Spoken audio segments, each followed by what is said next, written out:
Hello বন্ধুরা, আমি শাক গন্ডেল। এখন আমি করব পরমব্রত চট্টোপাধ্যায় পরিচালিত, অপর্ণা সেন এবং অঞ্জন দত্ত অভিনীত নতুন বাংলা সিনেমা এই রাত তোমার আমার রিভিউ। এই সিনেমাটার ভালো দিক খারাপ দিক নিয়ে আলোচনা হবে আজকের এই ভিডিওতে। দেখুন, গল্প সম্পর্কে স্পয়লার না দিয়ে যদি একদম সংক্ষেপে বলি, এক বৃদ্ধ দম্পতির গল্প আপনারা এই ছবির মধ্যে দেখতে পাবেন। যে ভূমিকা এখানে অভিনয় করেছেন অপর্ণা সেন এবং অঞ্জন দত্ত। অপর্ণা সেনের ক্যারেক্টারটা একেবারে ডাইং, প্রচন্ড প্রচন্ড বেশি অসুস্থ, এবং অঞ্জন দত্তের ক্যারেক্টারও নিজেরও বিভিন্ন শারীরিক সমস্যা রয়েছে। এই দুজন মানুষের বিবাহ বার্ষিকী, এবার তারা তাদের গোটা দাম্পত্য জীবনটাকে কাইন্ড অফ রিওয়াইন্ড করে দেখছে। সেখানে নানান মজার মুহূর্ত উঠে আসছে, নানান ভালো মুহূর্ত, নানান খারাপ মুহূর্ত, নানান কঠিন মুহূর্ত উঠে আসছে। সেই স্মৃতি রোমন্থন করতে করতে এমন কি ঘটছে, এমন কি রিভিল হচ্ছে, যেখানে এই যে দুটো ক্যারেক্টার, সেই দুটো ক্যারেক্টারের যে গোটা দাম্পত্য জীবনটা, সেটা একটা নতুন অর্থ পাচ্ছে, একটা নতুন দিশা খুলে যাচ্ছে এই দাম্পত্য জীবনের, এবং একে অপরের সম্পর্কে আরেকটু যেন বেশি চিনতে পারছে, বেশি বুঝতে পারছে। সেটা জানতে গেলে আপনাদেরকে ছবিটা হলে গিয়ে দেখে নিতে হবে। এই গল্পটাকে আমি এমনভাবে বললাম যে আপনাদের এখন মনে হবে যে তাহলে বিগ রিভিলটা কি, বিশাল বড় কোনো টুইস্ট লুকিয়ে আছে নাকি ছবির মধ্যে, যেটা ট্রেলার লেভেলে মেকাররা দেখিয়ে দেয়নি। না, এই ছবিটা কিন্তু কোনো টুইস্ট ভিত্তিক ছবি নয়। ইনফ্যাক্ট এটা কোনো গল্প ভিত্তিক ছবি নয়, প্লট হেভি ছবি এটা নয়। এটা একটা ক্যারেক্টার ড্রিভেন ছবি, এই দুটো চরিত্রকে নিয়ে ছবি। সেটা যদি আপনারা দেখতে ইন্টারেস্টেড হন, সেক্ষেত্রে আপনারা হলে গিয়ে ছবিটা দেখতে পারেন। আমি প্রথমেই বলে রাখছি, অনেক দর্শকেরই স্লো মনে হবে, আমার স্লো মনে হয়নি। আমার মনে হয়েছে যে পেসটা ছবিটার দরকার ছিল, ঠিক সেই পেসটাই এখানে ডিরেক্টর ছবিটাকে দিয়েছে।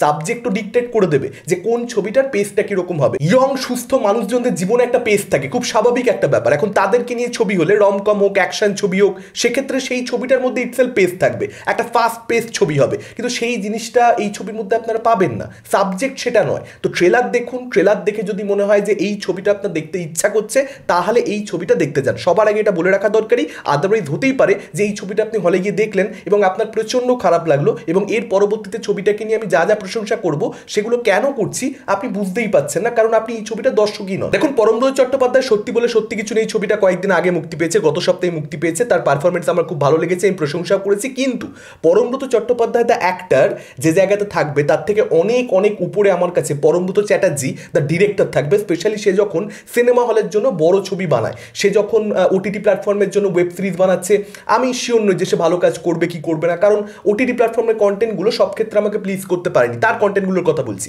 কিন্তু যখন যখন সে বড় ছবি বানিয়েছে, সেটা সোনার পাহাড় হোক, কিংবা অভিযান হোক, ইনফ্যাক্ট বৌদি ক্যান্টিন হোক, কিংবা এই ছবিটা হোক, এই রাত তোমার আমার, সেগুলো আমাকে প্রচণ্ড খুশি করতে পেরেছে, সেগুলো আমাকে স্যাটিসফাই করতে পেরেছে, সেগুলো আমাকে সমৃদ্ধ করতে পেরেছে।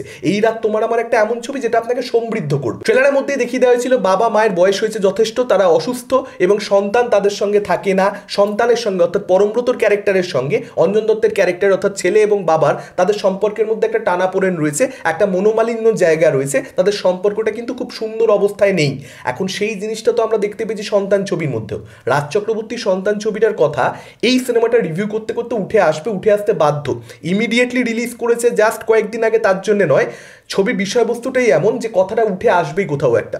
আমরা নর্মালি ফ্যামিলি ড্রামাতে, শুধু এখানে আমি সন্তানকে দাগাবো না, প্রচুর ফ্যামিলি ড্রামা এখানে আমরা দেখেছি, যে ছবিগুলোর মধ্যে ছেলেকে একটা মানে ভিলেন, ঠিক আছে, ছেলে একটা খুব খারাপ ছেলে, বাবা মাকে দেখে না, এবং প্রচুর বৃদ্ধ বৃদ্ধা আমাদের গোটা কলকাতা জুড়ে, পশ্চিমবঙ্গ জুড়ে, যাদের মনের মধ্যে একটা দুঃখ রয়েছে, যাদের মনের মধ্যে একটা ক্ষোভ রয়েছে, মানে যাদের রিয়েল লাইফটা বাগবান, তাদেরকে কোথাও একটা ক্যাশিং করা, একটা রংলি একটা ছবি বানিয়ে, সিরিয়ালের মতো করে একটা ছবি বানিয়ে, এই জিনিসটা তো আমরা দেখতেই পাচ্ছি। এবং সেই ছবিগুলোই আনফর্চুনেটলি বিজনেসও করে। মানে ঠিক আছে, সেই ছবির অডিয়েন্সে যে ব্যবসা করে, সেখানে আমার কোনো কমেন্ট নেই, কিন্তু সেই সাবজেক্টটাকে নিয়ে একটা প্রচণ্ড ম্যাচিওর ছবি বানানো যেতে পারে, এবং কাউকে ভিলেন না বানিয়ে, কাউকে অ্যান্টাগনিস্ট না বানিয়ে, খুব সাটেলভাবে মানুষকে মানুষের মতো করে ট্রিট করে, কাউকে হিরো বা ভিলেন না করে, গ্রেইশ এরিয়াটাকে মেনটেন করে খুব ম্যাচিওর একটা ছবি যে বানানো যেতে পারে, পরমব্রত চট্টোপাধ্যায় সেটাই আজকে প্রমাণ করেছে। এই ছবিটাকে কেন্দ্র করে, চরিত্রগুলোকে কেন্দ্র করে নানান দর্শকের নানান রকম মতামত থাকতে পারে, ইন্টারপ্রিটেশন থাকতে পারে। আমি আমারটা বলছি, অঞ্জন দত্তের যে ক্যারেক্টারটা, অর্থাৎ এখানে বাবা, তাকে কিন্তু আমার ছেলের থেকে একটু বেশি দোষী দেখানোর চেষ্টা করা হয়েছে ছবির মধ্যে, এটাই মনে হয়েছে। এখন ডিরেক্টর কি চেয়েছেন সেটা পরমব্রত বাবু নিজে বলতে পারবেন, কিন্তু আমার মনে হচ্ছে নর্মালি আমরা বাংলা ফ্যামিলি ড্রামাতে যেটা দেখতে পাই, যে ছেলে দোষী, ছেলে খুব খারাপ, ছেলে বাবা মাকে দেখে না, বাবা মা একদম দেবতুল্য, সেই জিনিসটা কিন্তু এখানে করা হয়নি। এখানে কিন্তু চেঞ্জ আনা হয়েছে, তো সেটা আমার ভালো লেগেছে। যে ট্রেলার দেখে মনে হচ্ছে যে ওই একই জিনিস দেখাবে, ছেলে খুব খারাপ, বাবা খুব ভালো, মা খুব ভালো। এখানে কিন্তু সেই পথে হাঁটা হয়নি, বরং একটা ব্যালেন্স করা হয়েছে। মানে এই যে আমি বলছি যে একটু বেশি দোষী অঞ্জন দত্তের ক্যারেক্টারটা বাবা, তার জন্য কিন্তু আপনি বাবাকে খারাপ লোক বলতে পারবেন না। বাবা কিন্তু খারাপ নয়, বাবাও কিন্তু ভালো লোক।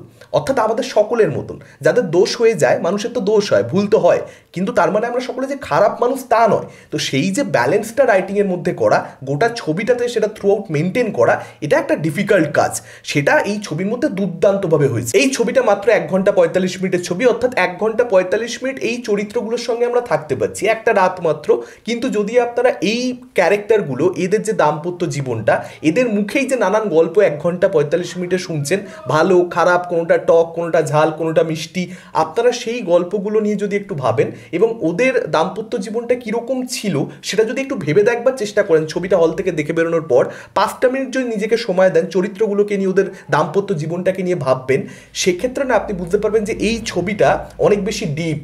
মানে অ্যাকচুয়ালিতে কিন্তু 1 ঘন্টা 45 মিনিটে ক্যারেক্টারগুলোর লাইফে কী হলো সেটা বড় কথা নয়, ওদের দাম্পত্য জীবনটাতে কী হয়েছে এবং এর পরবর্তীতে ছবিটা যেখানে গিয়ে শেষ হচ্ছে, তারপর যে ক্যারেক্টারগুলো রয়েছে সেই ক্যারেক্টারগুলোর লাইফটা কীভাবে বদলে যাচ্ছে এই একটা রাতের জন্য, আপনি যখন সেটা নিয়ে ভাববেন তখন আপনাকে অনেক বেশি সেটা হিট করবে। এবং অঞ্জন দত্তের যে ক্যারেক্টারটা, সেই ক্যারেক্টারটা মানে তার যে একটা মিক্সড ফিলিংস ক্লাইম্যাক্সে গিয়ে ছবিটার এন্ডে, সেটাকে এত বিউটিফুলি এক্সপ্লোর করা হয়েছে থ্রু পারফরমেন্স অঞ্জন দত্তের এবং থ্রু রাইটিং, এবং পুরো বিষয়টা ভিজুয়ালি, ডায়লগ দিয়ে নয়, খুব যে বেশি অঞ্জন দত্ত এক্সপ্রেস করছে তা নয়, কিন্তু তার একটা মিশ্র প্রতিক্রিয়া রয়েছে সব কিছুকে কেন্দ্র করে। আমি ডিটেলসে ঢুকতে পারছি না, ক্লাইম্যাক্সে কী হয়েছে না হয়েছে আপনারা ছবিটা দেখলে বুঝতে পারবেন।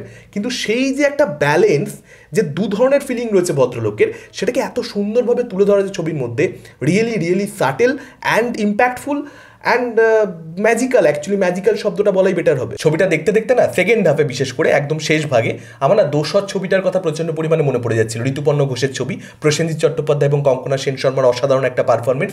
আশা করি আপনারা সকলে ছবিটা দেখেছেন। কেন বলছি, আপনারা সেটা ছবিটা দেখলে বুঝতে পারবেন। এবং এই ছবিটার ক্লাইম্যাক্সটা হার্ড হিটিং, মানে এই ছবিটার ক্লাইম্যাক্সটা প্রচুর দর্শকই ইমোশনাল করবে, কিন্তু দর্শক হিসেবে, মানুষ হিসেবে আপনার ব্যক্তি জীবনে একটা গভীরতা থাকা চাই এই ছবিটার ক্লাইম্যাক্সটা অনুধাবন করবার জন্য। মানে গোটা ছবিটাই এর রস নেওয়ার জন্য আপনাকেও ম্যাচিওর হতে হবে অ্যাজ অ্যান ইন্ডিভিজুয়াল। সেক্ষেত্রেই ক্লাইম্যাক্সটা আপনাকে হার্ডলি হিট করবে। মানে ক্লাইম্যাক্সে অঞ্জন দত্তের যে পারফরমেন্স, অঞ্জন দত্ত টেরিফিক।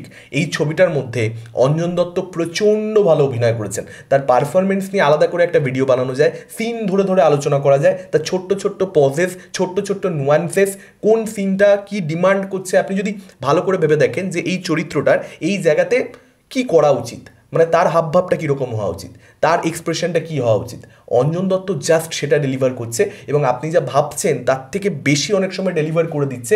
আপনার মনে হচ্ছে যে সত্যি বোধহয় তাহলে, মানে এত কনভিন্সিং একটা পারফরমেন্স, আপনার মনে হবে যে হ্যাঁ, এভাবেই বোধহয় আমিও রিয়াক্ট করতাম, এরকম একটা সিচুয়েশন আমার সঙ্গে ঘটলে। এখানে অপর্ণা সেন এত ভালো পারফরমেন্স দিয়েছে। অ্যাকচুয়ালি অন পেপার, যদি আপনারা ছবিটা দেখলে বুঝতে পারবেন, অন পেপার অপর্ণা সেনের পারফরমেন্স দেওয়ার জায়গা অনেক বেশি ছিল, ক্যারেক্টারটাই সেরকম। এখানে অঞ্জন দত্তের ক্যারেক্টারের থেকে ওই ক্যারেক্টারটা অনেক বেশি রিচ, একজন অভিনেতার অ্যাঙ্গেল থেকে ভেবে দেখলে। অপর্ণা সেন তো ফাটিয়ে দিয়েইছে।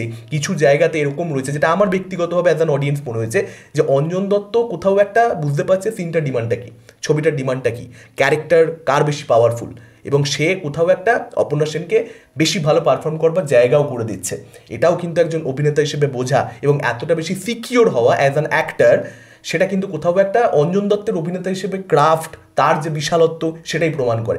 অপর্ণা সেন ফাটিয়ে দিয়েছে ছবির মধ্যে, সেটাও বলবার অপেক্ষা রাখে না। দুজনেই, অপর্ণা সেন এত ভালো পারফরমেন্স দিয়েছে না, মানে জাস্ট ভাবা যায় না। মানে শেফালি শাহকে নিয়ে আমরা প্রচণ্ড বেশি লাফালাফি করি, এবং কারণেই করি, কারণ সে ইজ এ গ্রেট অ্যাক্ট্রেস। কিন্তু এই পারফরমেন্সটা আমরা কিছু বাঙালি দেখবো, কিছু বাঙালি কথা বলবো। আমি জানি না গোটা ভারতবর্ষের মানুষ এটাকে সেলিব্রেট করবে কিনা, অপর্ণা সেনের এই পারফরমেন্স নিয়ে, অঞ্জন দত্তের এই পারফরমেন্স নিয়ে কথা বলবে কিনা, কিন্তু কথা বলা উচিত। এই ছবির মধ্যে একটা ইঁদুরকে এত বিউটিফুলি ট্রিট করা হয়েছে, আপনারা সেটা ছবিটা দেখলেই বুঝতে পারবেন।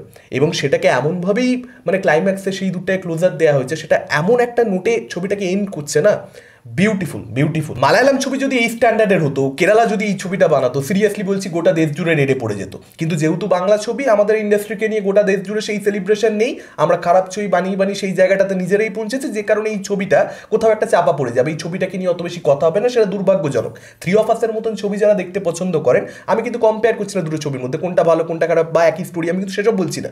আমি বলছি ওই পেসের ছবি, ওই ন্যারেটিভের ছবি, ওই ট্রিটমেন্টের ছবি যারা দেখতে পছন্দ করেন, এই ছবিটা তাদের জন্য মাস্ট ওয়াচ। একদম চোখের সামনে কারোর প্রাণ যাচ্ছে, মানে সে মারা যাচ্ছে, এটা কিন্তু সবার দেখবার এক্সপিরিয়েন্স হয় না। আপনি হসপিটালে গেছেন, গিয়ে জানতে পারছেন সে মারা গেছে, বা আপনি বাইরে দাঁড়িয়ে রয়েছেন হসপিটাল বেডে, সে মারা যাচ্ছে, ওরকম বলছি না। একদম চোখের সামনে প্রাণটা যাচ্ছে, আপনি দেখছেন, সেটার অভিজ্ঞতা সকলের হয় না। আমার সেই অভিজ্ঞতা রয়েছে। আমার বাড়িতে একটি কুকুর ছিল, যদি তাকে আমরা কুকুর একেবারেই মনে করতাম না, তার প্রাণ যাওয়াটা আমি একদম চোখের সামনে দেখি।